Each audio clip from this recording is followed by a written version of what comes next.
ये एक ऐसी इंसानी देवी की कहानी है जो न केवल हिंदुस्तान के इतिहास के गौरवमय पृष्ठ पर विराजमान है, बल्कि मानव जीवन की स्मृति पटल पर भी अमर है। मराठा साम्राज्य की वो महारानी जो न्याय की रक्षा के लिए अपने पुत्र तक को बलिदान करना चाहती थी, प्रसिद्ध ऐसी कि जीवित रहते ही मिली देवी की उपाधि। जी हाँ, मैं बात कर रही हूँ इंदौर मालवा क्षेत्र की प्रसिद्ध महारानी देवी अहिल्याबाई होलकर की, जिन्होंने अपने संपूर्ण जीवन को मानव जाति के कल्याण व धर्म न्याय की पुनः स्थापना के लिए न्यौछावर कर दिया। वे अपनी सत्य न्याय प्रियता तथा ईश्वर में अपनी असीम आस्था की प्रतिमूर्ति थी, जिनके मुख पर सूर्य की लालिमा मुखर होती थी।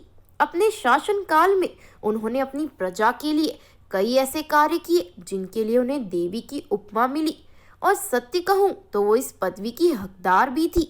अनेक संघर्षों व दुखों के होते हुए भी वे कभी अपने सत्य प्रिय मार्ग से नहीं डगमगाई।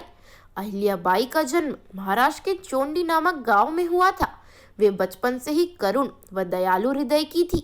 10-12 वर्ष की उम्र में ही उनकी शादी मराठा साम्राज्य के इतिहास प्रसिद्ध सूबेदार मल्हार राव के पुत्र खंडेराव से हुई थी। बदकिस्मती से उनका साथ कुछ वर्षों का ही रहा और 29 वर्ष की उम्र में ही अहिल्याबाई विधवा हो गई।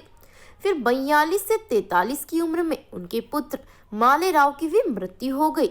जीवन के इन उतार चढ़ावों के बीच भी उन्होंने अपना संयम नहीं खोया तथा मराठा साम्राज्य की कीर्ति को बनाए रखा।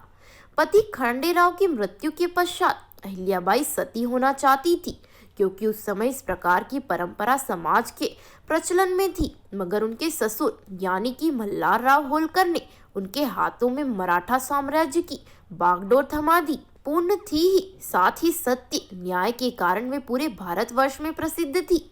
उन्होंने महेश्वर को अपनी राजधानी बनाकर शासन किया।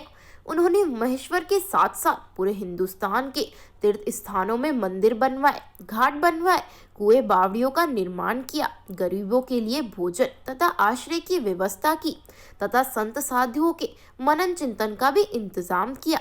जिस समय पूरे भारतवर्ष में प्रजा पर अत्याचार हो रहा था और जब लोगों का न्याय पर से विश्वास उठ चुका था, उस दौर में देवी अहिल्या अपने सत्य प्रकाश की रोशनी से जग में न्याय को दीप्तित कर रही थी।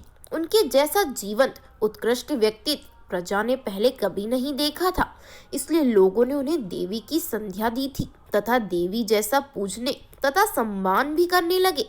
उन्होंने अपने जीवन में निर्मोह शिव भक्ति का भी परिचय भी दिया। इसी कारण ईश्वरीय मार्ग से वे सदैव दीप्त रही। उनके शासन काल में बनने वाले सिक्कों पर नदी का चित्र तथा राज आदेशों के अंत में सदैव श्री शंकर लिखा जाता था। आइए जानते हैं देवी अहिल्या से जुड़ी ये कहानी। एक बार देवी अहिल्या के पुत्र मालेराव अपने रथ पर बाजार से गुजर रहे थे, तब उनके रथ के नीचे गाय का बछड़ा कुचलकर मर गया। पर मालेराव ने इस पर ध्यान न देते हुए अपने रथ को आगे बढ़ने का बोल दिया और वहां से चला गया। दूर खड़ी उस बछड़े की माँ कुछ देर बाद बछड़े के पास आकर उदास होकर बैठ गई। जब देवी अहिल्या का रथ उस जगह से गुजरा तो उन्होंने देखा कि रास्ते पर मरे गाय के बछड़े के पास गाय उदास बैठी है। तब वे समझ गई कि किसी ने उस बछड़े की हत्या की है।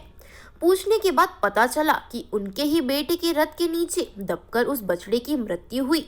इसके पश्चात महारानी ने इस कृत्य के लिए अपने ही पुत्र को मृत्युदंड की सजा का आदेश दिया, पर जब कोई भी उनके पुत्र को सजा देने के लिए राजी न हुआ तो वे स्वयं ही अपने पुत्र को सजा देने के लिए तैयार हुई तथा सैनिकों को आदेश दिया कि मालेराव के हाथ पैर बांधकर उसी मार्ग पर डाल दिया जाए। पर वो कहते हैं ईश्वर केवल परीक्षा लेता है, वो हमारा कभी अहित नहीं करता।